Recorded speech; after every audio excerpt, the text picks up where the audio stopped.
known them for many, many years, and they've been doing some work, all sorts of things. A wonderful workshop that we had yesterday, and hey, Bulilo, it was good yesterday up in Pinetown, and grateful for them lending us their building. It was fantastic. But we've got Wayne and Nicole all the way from Perth. They are Saffers, though, and so during the rugby, oh,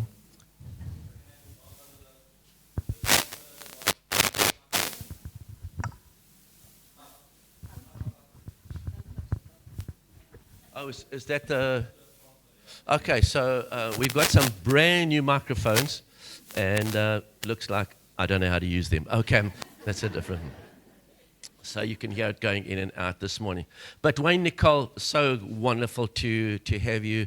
Of course, we campaigned up in Uganda earlier this year. It's unbelievable being with them. They've got some incredible kids, Cooper and Chanel. And I just love those kids like they're my own. And we had an amazing time, and to see what's happening with the church around. And Wayne now heads up Gospel Chariot missions, Gospel Share missions, Gospel Care missions, taken over from his dad. He's doing an incredible job. Although he's been to Bible college, he's an accountant by profession. We've forgiven him and Dale and all your other accountants. He doesn't wear grey socks. Okay, he's actually venture. He is bald. You know, I was always wondering, how does such an ugly guy get such a beautiful wife? You know, and then I realized it happened to me. Shit, that's amazing. Anyway, but he does amazing things in finance, but he's given that all up to take over this incredible work that's worldwide, and we're going to show it to you this morning. And Laz, it's wonderful to have you with us. Of course, Bongani's gone out to teach the teenage class, and Dimpu is with the team, is preaching up in Pinetown this morning. But these are guys, amazing guys. Josh, just bring up that little website. I would love you to go and have a look and see what's happening around the world. And so this is gospel. Is this Gospel Chariot, Gospel Share? I can't remember, but you cannot believe Wayne's dad, this amazingly good friend of mine, started this, and Wayne's going to tell us a little bit about that in a second.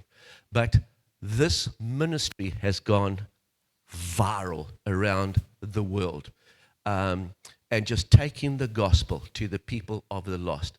Started right here in Johannesburg, and now you cannot believe it's gone to places you cannot even begin to imagine. And so I'm going to invite Les and Wayne. Why don't you come and sit on the stage with me? And just going to ask you some questions. Now listen, when you hold this microphone, do not, okay.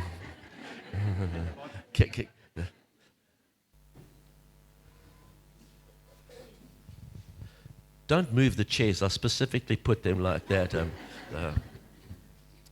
But it's just incredible what has happened. In fact, I think George, your dad, will acknowledge, not even he could have imagined in his wildest dreams how this ministry has taken off, and the millions of people. I mean that very literally, that it has affected.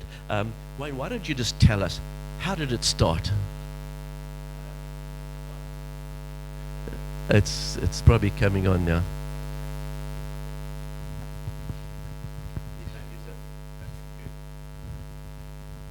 Whilst Brian figures out how to use that one. I think Durban has a part to play in how it all started. Mom and Dad had a business in Johannesburg.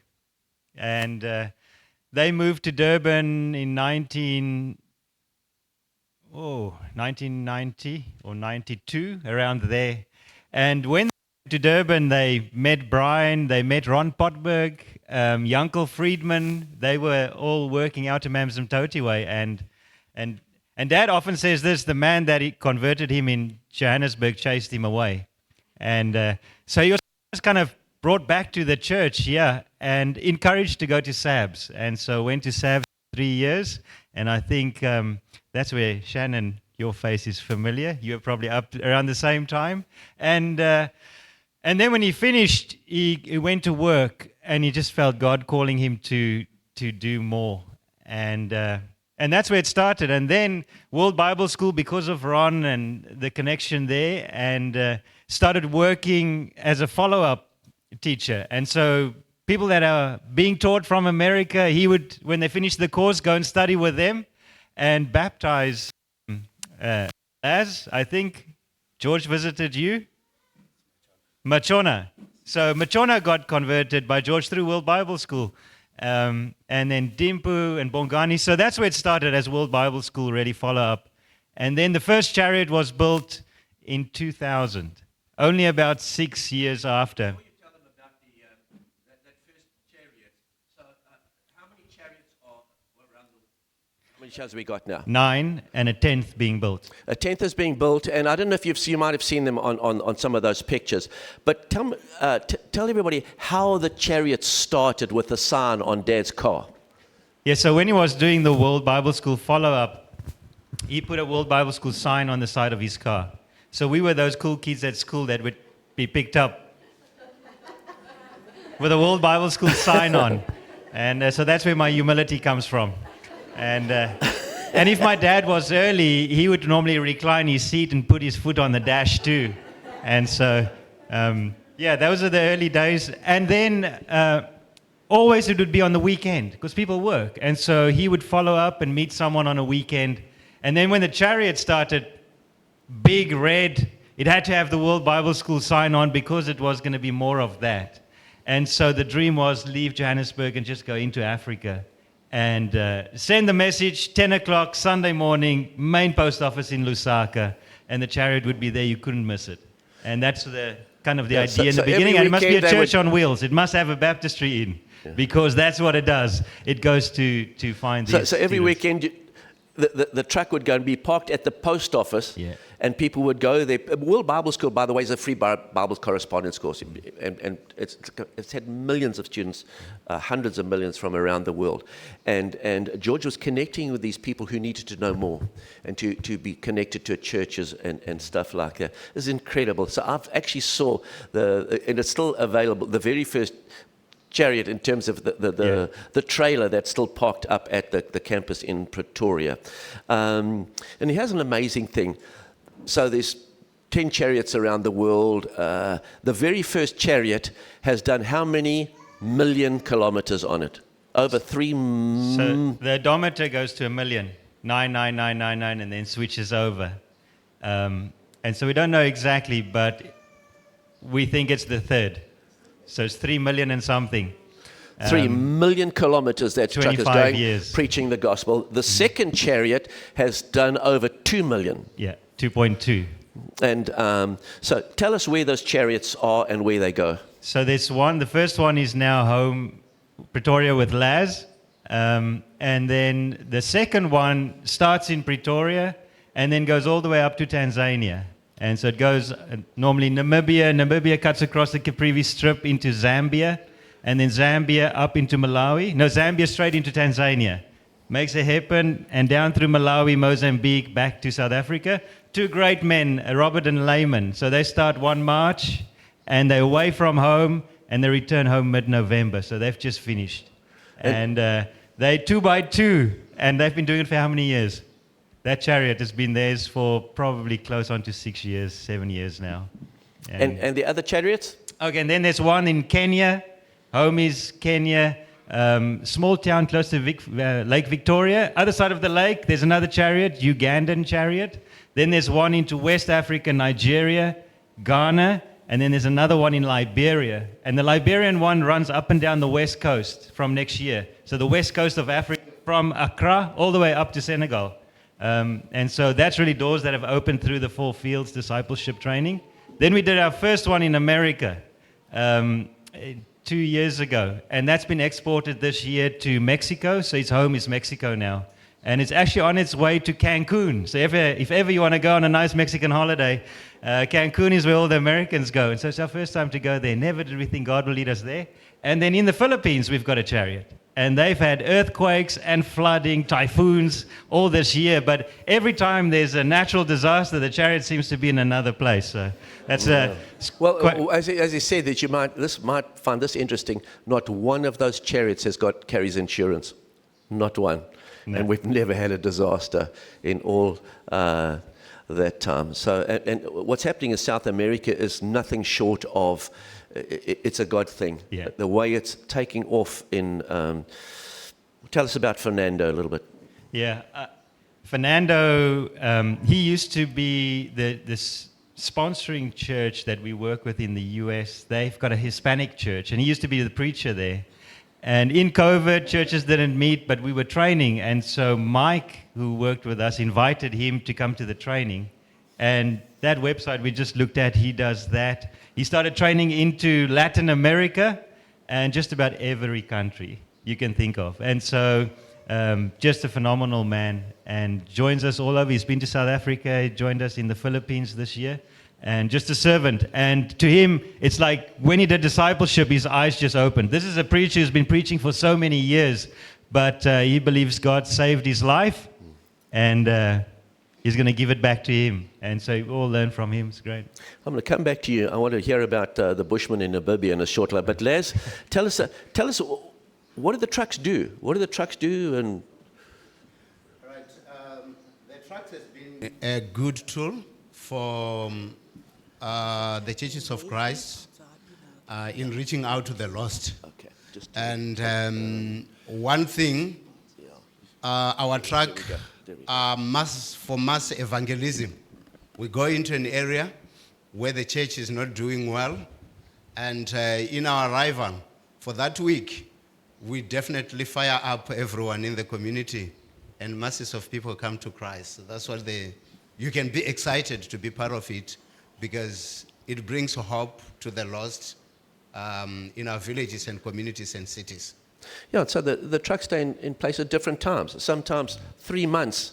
Sometimes they're working with a local church, sometimes to establish a church. They've got some contacts there, go there and establish, and they just stay as long as they are needed. And then hopefully next year come along and encourage them again, because not every local church has got, talented leadership, knowledgeable leadership like these guys. So these guys on the trucks they sacrifice, man. They sleep on the trucks, they wash on the trucks, and these, we're talking about big trucks, some of them 18-wheelers and stuff. Of course, Baptists, and each truck has got a massive tent on it. They've all the hundreds of chairs are stacked on there, projection, movies. When we traveled to Uganda, what was just amazing this year, we went to this rural area. I mean, they had nothing. The children had not a single toy, not even a cotton reel, and they played the Passion of Christ. I don't know, we somewhere between 700, 800 people walked. There's not a single vehicle. They walked for miles, and they sat riveted to watching the Passion of Christ. It just brought tears to my eyes. Laz, where are you working at the moment? Hammanskraal, Sebokeng? Yes, I'm working currently in the area called Hammanskraal, right? And this is how it comes, as the Gospel Chariot missions really, with a mission of planting churches where Christ is not known, or where the Church of Christ is not. After seeing that Kekni Church, which is in the west of Pretoria, that has grown, then from there we spread, Bongani going into Soshanguve, and I went to Hammanskraal to start the Lord's work right there. And it is so amazing that we're working in areas where the Church of Christ is not known. People don't know that there is a Church of Christ.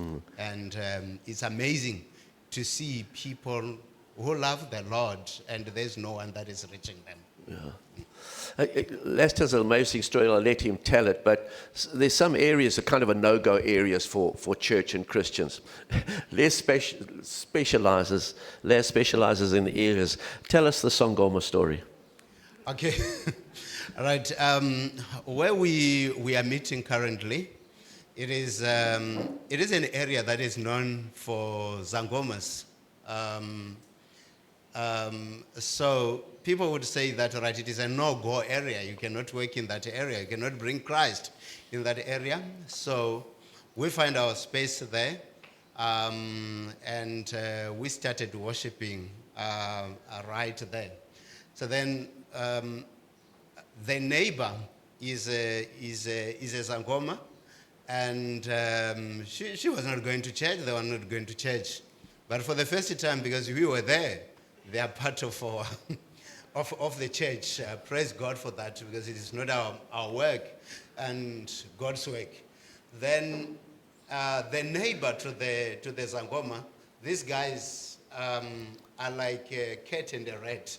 They cannot sit together. So one day, the neighbor decided also to come to church. They could not greet each other. It went on for 3 months, not greeting each other. Then the other day, when they come, where the Sangoma used to sit, there was somebody else, so she could not sit there. She had to sit closer to this other guy, and they greeted each other for the first time. Can you see that, right? Sometimes when we are not going into area where Christ is not known, we disadvantage people, and we don't become peacemakers. But being there, we just become peacemakers. People that were not talking to each other today are friends because of Jesus. So God is great. Fantastic, Les. I'm so in awe of what you do. Wayne and Nicole have just come back from Namibia, but Wayne has been traveling extensively. Of course, we went to Uganda earlier there. You were in the Philippines early in the year. I don't know where else you were. Just really traveling, visiting these, and encouraging and really overseeing this massive work. But Wayne tells an amazing story in Namibia. He's working with the Bushmen. So in Namibia, there are a lot of very big farms. And what Gospel Chariot has done is gone and they're establishing churches on the different farms. Farm will have 1,000 workers. Well, they plant a church there. And it's interesting working with different cultures. Tell us a story about the Bushmen. Yeah, the more I work, I realize one thing, that I don't need to know anything, but somehow God designed me a certain way that there's something about me. And I like to laugh. And so that's my Namibia story. God sends all these people that entertain me, and it's free. And so I love going there. And so we've struggled in the city of Windhoek for many years, and then a little bit of a breakthrough in northern Namibia. And there's just this one great man. His name is Werner, but his name is Winner. That's what he's called. Apparently, somehow that translates to winner. And he's got friends on the farms. And the one farm is 10 hectares of land was given to this Bushman community. And so they are like they say, 100% full blood Bushman. You know, and they're proud to be there. Don't confuse it. And so I'm like, wow, I've just heard about you people for so long. Tell me more. And so one night we were having dinner, and so it's my time for Q&A, right? Just one-on-one. Let me get to know you people. And so over the years, 2.5 years, I've known them, but this time I can have good conversations. So we're talking about animals. And so I was like, you know, because they just catch things. You know, we're talking about snakes. I'm scared of them. They eat them. And then they told my wife that they eat donkey. She was really saddened by that because they're such beautiful animals. And so I had to ask them, tell me about, do you eat warthog? Because when I drive, I'm always so scared of driving into a warthog. And they tell me, no, die tande is, hulle sal deur draad sny. They'll cut everything. So like, don't do that. And like a little dussie, you just grab it on its side and sit on it. And it's like just so amazing. But one question I asked them, like, did it take a lot for you to believe in God? And we 100% know there's something spiritual. They just know it.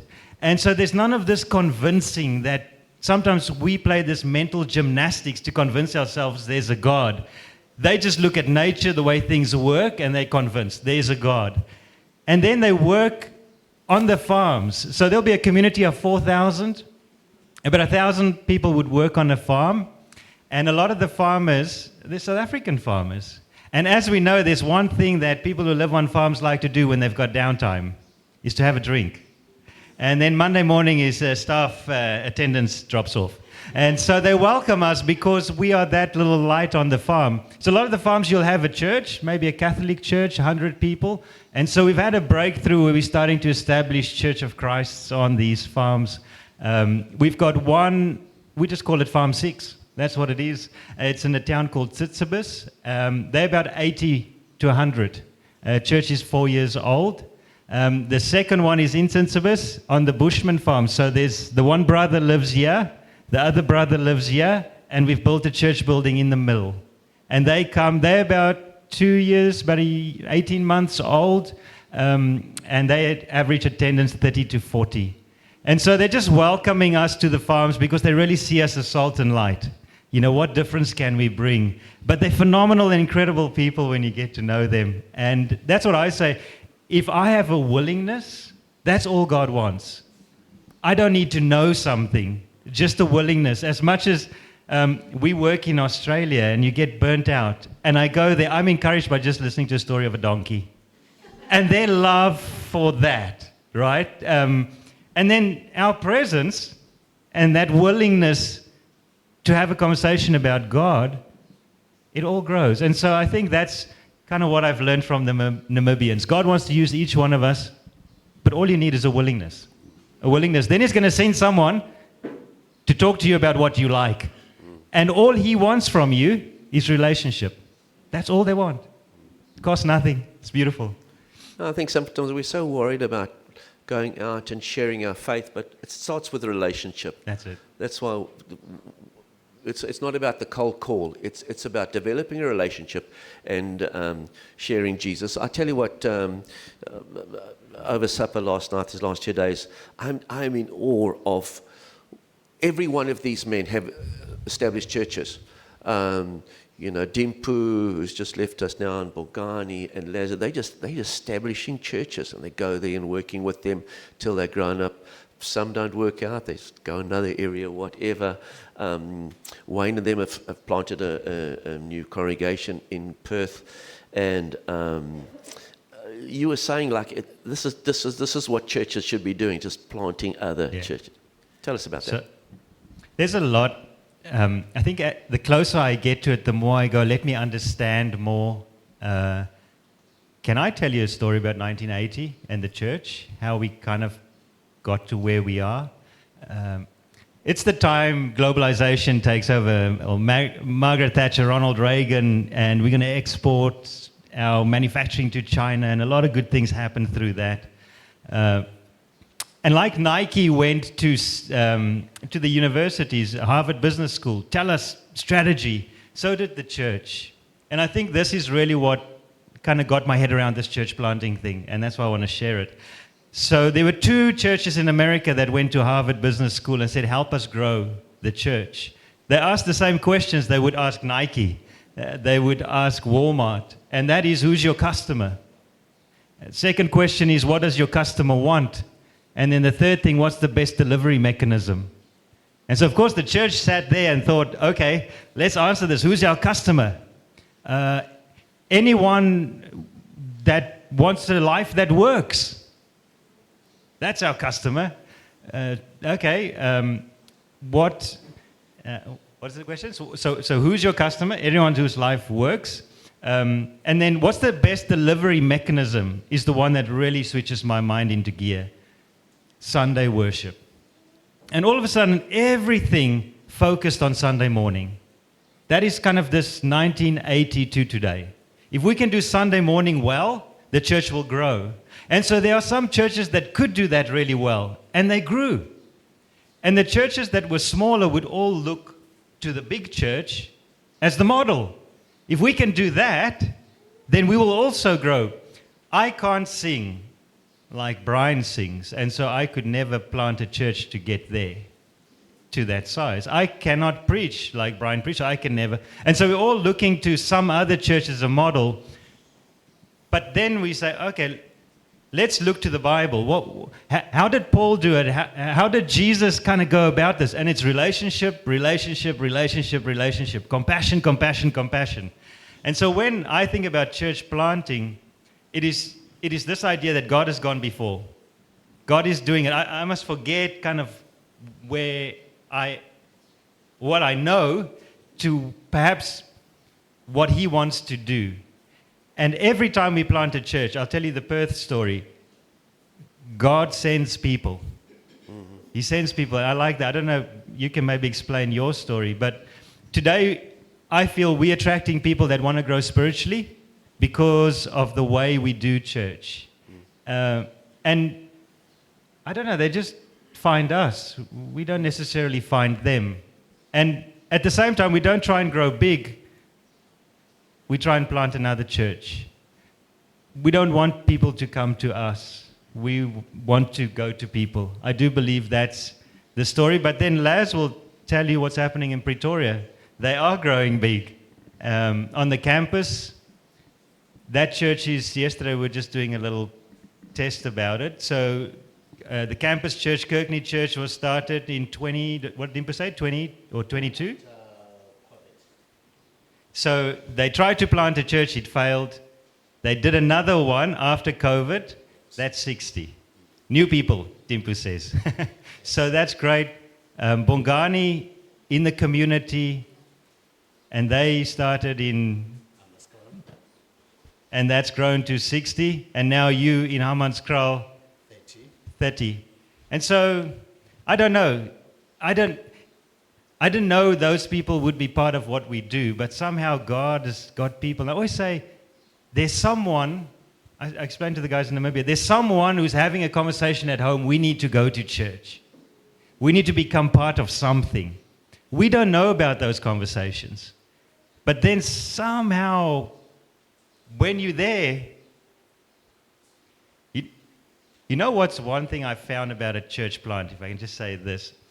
When I have to go to a church where there's 100 people, there's unknown. What is there? What should I expect? But when it's small and it's just starting, people are happy to be part of it. and so they feel like the Sangoma, this is my community, this is my church. There's none of this, I have to know enough. And in other words, you're just starting little fires. That's starting little fires, and they become really, really big fires. I just look at Wayne's life, and Nicole, very successful businesswoman, gave it all up to support Wayne. She's written some amazing curriculum for Sunday schools, close aligned to the full field stuff that we use so successfully, on the chariots and in the workshops and stuff. Wayne, I told you by training, he's a chartered accountant, but he's actually a venture capitalist.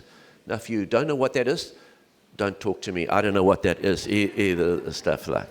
But and so they're just giving them all up to do that. And World Bible School, an amazing thing. Take a little course and take it from there.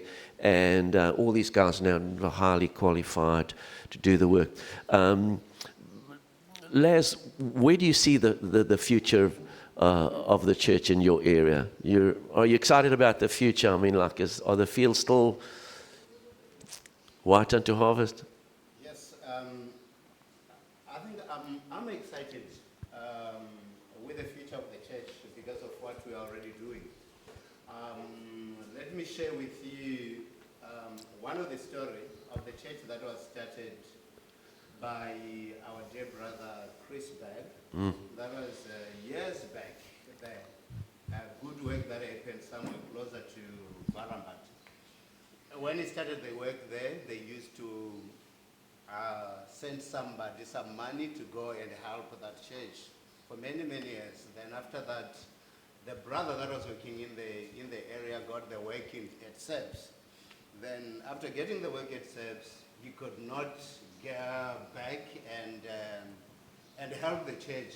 So the church dies out.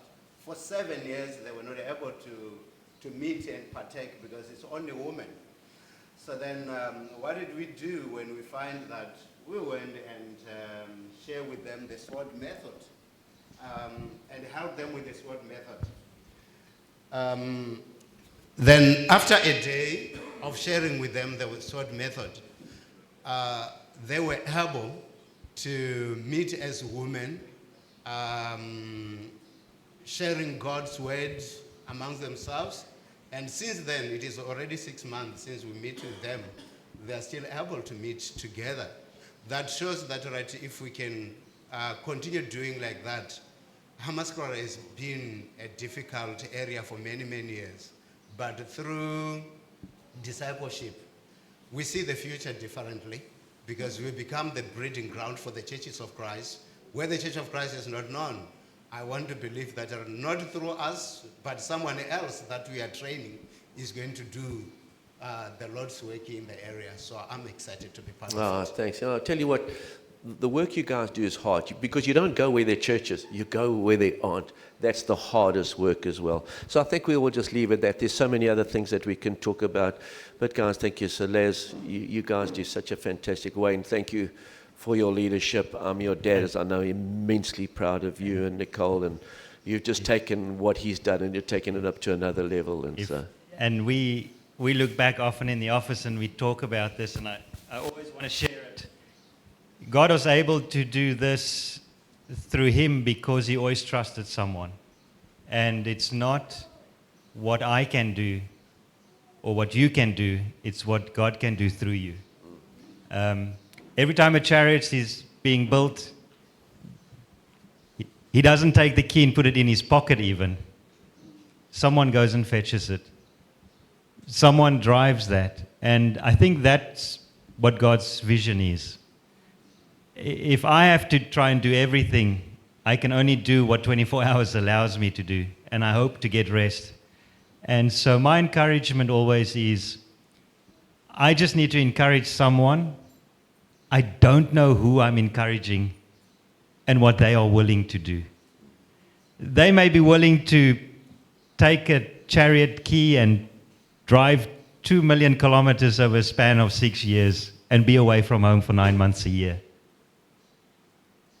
But that's what they want God to do through them. I may not be willing to do it, but they are. And so we are part of something so big that God is up to. And the little I have, if I use that, you'll through that. And so we thank Brian. You've been such a great encouragement to us over the years. We've always seen Queen Mary as home in Durban. And we need to come down here and help. And so we appreciate you praying for us. We know the church is very much behind us in South Africa. So thank you for the partnership. Thanks, guys. Let's stand together as we sing.